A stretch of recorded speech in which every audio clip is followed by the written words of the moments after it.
Hey, what's up, my Dragon Legion? How y'all been? So, Dragoons, today we're going to be doing a CardFight Vanguard deck profile of my current deck that I've been working on, waiting so long to try to put back to you Dragoons on this channel, and that is a updated version of my Narukami Kaiser deck profile. And after we got our hands on this guy, oh wow, I'm so happy that we got him right now. He's been helping this deck out quite a bit, and the second they announced that this guy was going to be a thing, my jaw just dropped, and I immediately dropped a good portion of my stuff just to get my hands. And let me tell you, he is worth every dime that you will be spending for this sick puppy right here. Just the fact that this guy can do so much for Kaiser Vermillion is just really ridiculous, and he alone just gave Kaiser Vermillion just a really big push the deck really needed. Now, despite how good he is, I don't see Kaiser Vermillion being the one of the top tier decks, tier 1, tier 0, and anywhere in Vanguard, at least not right now, the moment. But regardless if you're a competitive or casual player, this is still a fun deck to play. And if you're a diehard Narukami player that happens to have extra Kaiser Vermillions or anything, etc., such, I definitely recommend giving this sick puppy a bad try. Giving this new version of this deck right here a try. You will not be disappointed right here. So, yeah, it's a really fun deck, and I'm really glad I was able to put this deck together right here the way it is. And, yeah, let's get on to it. And before I get the deck profile, for those of you who are here to just net deck and that's it, I left the deck list in the description down below for those who are interested. I only ask that you leave a like on your way out, and yeah. With that being said, let's move on straight to the deck profile right now. Shall we, Dragoons? All right. Start off when you're starting Vanguard. Start off with one Lizard Soldier / Saishin. Still your best go-to guy for strides for. Oh, not stride. I'm sorry. Starting Vanguard for a deck like this. Saishin is definitely very good because there are a lot of forerunners that people will like to underestimate, and there's a lot of forerunners right now in today's Vanguard that are actually getting a lot more powerful than we expect. And Saishin just happens to be a great answer to those annoying forerunners that we don't want to deal with. So. And not only that, just in case your opponent wants to drop those annoying grade zeros that we don't want to have around, and yeah, Saishin's just so great. Now there are other options of great forerunners you can also be playing with this deck right here, but for right now, a moment, I feel like Saishin is the best option target to go with for a deck like this, and yeah, Saishin is still very great nonetheless. And that is it for the forerunner. Now for the trigger lineup, we have 4 heal triggers. No explanation needed why this is important. And if you Dragoon saw my recent Dode X deck profile from 2 days ago at the time this video is first being uploaded, you would notice that I've done a very weird, odd style of trigger lines of that deck, and I'm doing exactly the same odd style triggers in this deck right here, and it's actually been working out pretty good. And that is a grand total of 12, I almost said 9 at first, 12 critical triggers. Yeah, that's right, you heard me say it. I am playing 12 crits total in this deck right here. Now this allows me to be equally balanced of aggressive, be heavy duty, and pounding my opponent's face to the ground as much as possibly can, while still being defensive, have these extra $10 shields to guard off my opponent's attacks and have an easier time withstanding my opponent's most powerful attacks, so I can be ready to hit back here and there. I might go back of trying either the 6/6 or 8 critical, 4 draws. I'm not 100% sure. Maybe I will go back to that, or I'll stick with this. I don't know. Maybe we'll see how it goes, what time rolls on the way the things are right now. So yeah. So that's my trigger lineup right there. And now for the great ones, we have 4 perfect guards. The new perfect guards right here, the unflipped ones. Pretty much the Protect Orb Dragon for Narukami. Pretty much short and sweet right there. You can play regular perfect guards. It works just fine. It's really based upon player's preference. I just even though this deck isn't really as damage reliant as it used to be, just having the ability to unflip the damage is always very nice, very appreciative, and you can never go wrong with free unflips. At least that's how I see it. And then next up, we play 4 instant strides because more access to early strides or having easier access strides. So why not? Then next up, back to playing 3 copies of Eradicator Egghelm Dragon, or as I like to nickname him, Eggy. Eggy is just Eggy is not as useful as it used to be, but I still like having keep around. Just having early access to your limit breaks is always very easy. It's always very appreciative, and something that your opponent will least expect the least right here. Now, just when you go into Legion I can't speak English today. When you get early access to your Kaiser Crimson early, so you can do your Legion and your 2 limit breaks easy, or just your regular Kaiser Vermillion, it's always very nice, appreciative, especially during early or mid game, where you can also, especially during early game, when your opponent is trying to pull the classic, oh, I'm not gonna write a grade 3, just strike whatever, and you can make your opponent pay by going into a Kaiser Vermillion, use Vermillion's limit break ability to just go 8 nuts with your limit break to retire your opponent's rear guards right out of nowhere. And 3 copies of a new card that we just recently got not too long ago, along with warning. And that is 3 copies of Crownholder Dragon. Now, for those of you who do not know what Crownholder Dragon does, his ability is when he's in the rear guard circle, every time your attack is a hit, while your Vanguard has the word Kaiser in his name, you can choose, I believe, up to 2, or is it just 1? You can choose one of your units to gain 2,000 power until the end of the turn. So even if you don't want to use your limit break abilities or your warning strides ability, if you could just land 1 hit, 2,000 power to one of your front row guys, it's still pretty good. But when you do get your abilities going, when you do such as well, wow, does it have heavy, huge amounts of power. Let's say your Dragon Kaiser Vermillion alone land all 3 of his attacks. That's up to 3 units that can gain 2,000 power, or if you want, have 1 unit gain 6,000 power, or have 2 units, it's divide your choice, 1 gain 4,000, the other gain 2,000 power.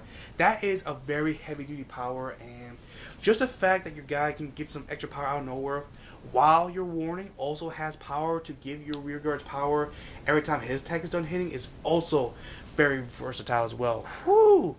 Boy, do your rear guards get massive, especially if you conveniently happen to have all 3 of them in your rear guard circle, while your Vanguard is currently the warning, and your warning's attack is a hit. Don't even get me started how powerful your rear guards are gonna be right after something like that happens. Yeah, if that's not fun and heavy duty, I don't know what is. And that's it for the grade 1s. Now for the grade 2s. I'm back to playing 3 copies of Dragonic Deathscythe. He's pretty much your Blaster Blader for this deck. He's pretty much old school Blaster Blade for those who do not know. Counter Blast 2 to retire grade 2 or less rear guard when he's placed in Vanguard or rear guard circle. Nothing really too special about that. He's not very much useful now because thanks to Kaiser Warning, or well him too, but thanks to Kaiser Crimson, you don't really need your damage as much. So it gives you plenty of room to use heavy abilities like so to pop off your opponent's back row units while still using your Kaiser Crimson's and Kaiser Vermillion's abilities to attack and devastate the front row. So yeah, very powerful ability, especially during earlier mid game right here.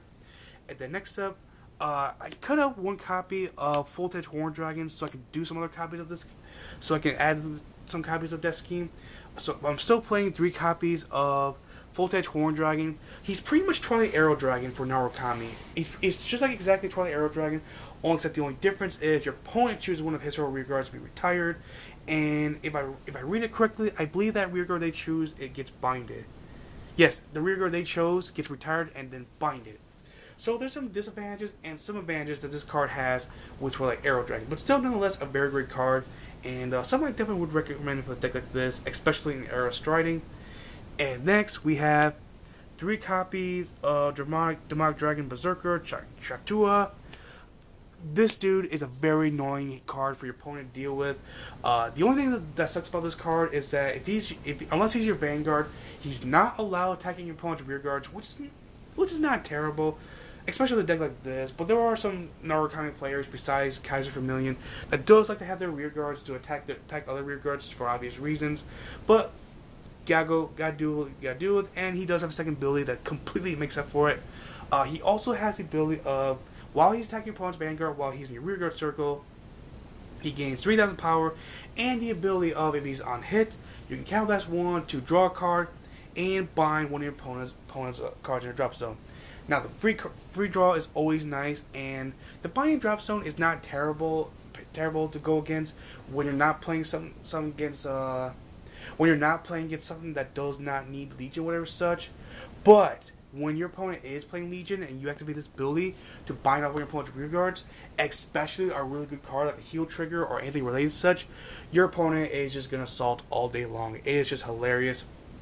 And then, speaking of my Dodex deck profile, on my Dodex deck profile, I'm only playing 2 Tokay attackers in that deck, and I'm only doing so in this deck as well. 2 Dusty Plasma Dragons. Now, the only reason I'm playing 2 Dusties instead of Max of him is for multiple reasons. 1, so I can have more copies of my deck schemes in this deck right here. And 2, 2 Tokay attackers, as I said last deck profile. Tokay attackers haven't really been cutting it really too well as of recently. And 3, unlike most Tokay attackers where they can get their Tokay ability as long as they're any grade 3 or anything such, his ability does not specifically says your Vanguard must be currently Kaiser Vermillion. So unless you're in Legion, and Legion, if this is your current Vanguard, you will not get the 12K ability out of this guy right here. And sometimes there are games where you do ride into this guy, but you never get the opportunity to Legion. And when that happens, he will not become your 12K attacker, and that's always a bummer here. But I still find 12K attackers to still be a good thing here and there. I just don't feel like they're as good as they used to be. So only 2 of him is only really necessary, at least right now, at the moment. And that is it for the grade 2s. Now for the grade 3s. For the grade 3s, I played max copies of Dragonic Kaiser Vermillion. Now I've noticed that a lot of people's Vermillion decks of their own in this build right here, I've noticed that people are playing either 3 of him or just 2 of him, and they're playing copies of Dragonic Vanguard and such. While that is a good idea, personally with me, I find it's a more good idea to play max of him instead, because the fact that what if your opponent is not playing anything that much Legion, what if your opponent is doing that classic whole, oh, I'm not gonna let you stride maneuver, or what if you need that quick early limit break ability right out of nowhere. And Vanguard is kind of reliant on your Legion build, not Legion, your Striding Legion mechanic, Striding mechanic. There, speak right. This Vanguard is reliant on your Striding mechanic in order to do things well, whereas Kaiser Vermillion, he's just there to do what you need to do just as quick as possible. And even if you have extras of him, we're in an era of Vanguard where we're striding a lot, so if you have extra of him, you can always pitch a copy of him to do your stride, and you should be good either way after that and such. So, plus my same argument as I made with my Dope X deck profile, I like having most max copies of him because there are those small occasions where your opponent will get lucky and you will get your Kaiser Vermillions and your damage. And let's say if you were playing only 2 Kaiser Vermillions. Let's say you were only playing 2. What if you go through this another situation where your opponent gets lucky and your only 2 gets lucky in your damage? Guess what? That cute little Crimson that you worked so hard to bring out does not get his ability to get your Vermillion no more. And I can only imagine so many Vermillion players crying if they were to go through that situation as that as well. And I would too, to be honest. And reasons like that is exactly why I still play for the Vermillions, even not just for my typical Dragon Love nostalgia things and such. And lastly, for the main deck, your heart and soul, this deck right here, 4 copies of Dragonic Kaiser Crimson. His mate is Kaiser Vermillion. Limit Break 4 ability. He has the you can use Kaiser Vermillion's Limit Break ability for free, and he has the ability of while he's attacking, you can Soul Blast 1, give your guys 2,000 power. 2,000 power isn't that great, but you are Soul Blasting, so there are those occasions where you could ride him on top of another him, and that card you Soul Blast earlier could be a card you want back into your deck. So after you do so, you can always use Legion ability, put that guy back into your deck, and continue to have some more resources when you need resources the most. So yeah, 4 Crimsons is still great. And that is it for the main deck. Now for the strides, we have 2 Lightning Dragon Knight Zorras. Just your typical on-hit guys for your Narukamis in general. Nothing really too special about him. Just someone that I occasionally like to stride into because all other strides are specifically either GB2s or there must be 2 face up in your thing, whatever, in order to do your things and such. So these are normally your guys you want to stride into the most before anything else. And then lastly, I know this might be a little bit weird in the eyes of really great Narukami players, but bear with me. I'm just trying this out real quick and such. And still 4 copies. I'm currently playing only 2 copies of Conquest Dragon. Only 2 because Conquest Dragon is usually only good for your going for the game killer right here and such. Like, whereas Kaiser Vermillion is about a deck that's all about taking out and going after the rear guards and one attack and such. Whereas Conquest Dragon, I feel like he's more suitable and more best in a deck like this, where it's more suitable as going for the killer right here. When you're going for the kill, when you don't buy attack, your opponent has no options left to do stuff, and it has no options in the cards left, and this is like your go-to guy to go into for the kill. So I feel like that's what Conquest Dragon is good for, and what Warning does pretty much covers what the other 2 copies of the Conquest Dragon were originally in there for. But again, I haven't done that much for test playing, so maybe if something happens, I will definitely put back in the 2 Conquests. But for right now, the 2 Conquests is just fine, at least for right now, the moment. And then finally, for the to wrap up the entire deck, 4 copies of Conquest Supreme Dragon. Dragonic Kaiser Warning. Now, for those of you who do not know what he does, Warning says GB2, count last 1 and choose a face down card of Supreme Conquest Supreme Dragon. Dragonic Kaiser Warning pretty much puts on the flip. He gets the ability if you have a card with Kaiser and its card name. So pretty much you can have either him, just him, or just him, or even both while they're in Legion. I am aware that the Legion rule and when you're starting is you only pick one of them in your heart, whatever. Just bear with me. I'm just trying to set things, for example. So regardless if you're Legion or not, if you stride on top of one of these 2 guys, you will get your Warning's ability as long as you're at GB2. And, where was I? Oh, yeah. Reading ability. Kaiser's card name. Until end of turn, this unit battles all your opponent's rear guards front row and 1 attack. And also, when this unit attacks hits, choose up to two of your other units, and they get 5,000 power to end of turn. Now, if my ruling is correct, let's say your opponent perfect guards your attack while they're attacking your Vanguard, and you attack the other 2 units. Those 2 attacks are a hit. If my ruling is correct, if the attack is a hit, if my ruling is correct, that will be 10,000 power. That's 10,000 power added to a good portion of units. If not, 5,000 power to 2 of your units is still a very great useful ability. Just the fact that this guy right out of nowhere can just power creep and set some huge power pressure onto your opponent out of nowhere is very powerful, very useful. And after he's done attacking, you're almost guaranteed, unless your opponent has no rear guards and they perfect guard your attack right here, you're pretty much almost guaranteed that you're going to go off this guy's ability and give your rear guards some massive huge power. So when they go for the attack, it'll be almost near impossible for your opponent to guard all their attacks unless they waste up their perfect guards, all that etc. such. And Warning, it's just a very heavy duty. And also what's really nice about him is that he's a very cheap counterblast too. All he requires is 1 counterblast and 1 persona flip. That's it. And he gets the heavy ability to attack your opponent's front row and potentially give your rear guards some huge massive power.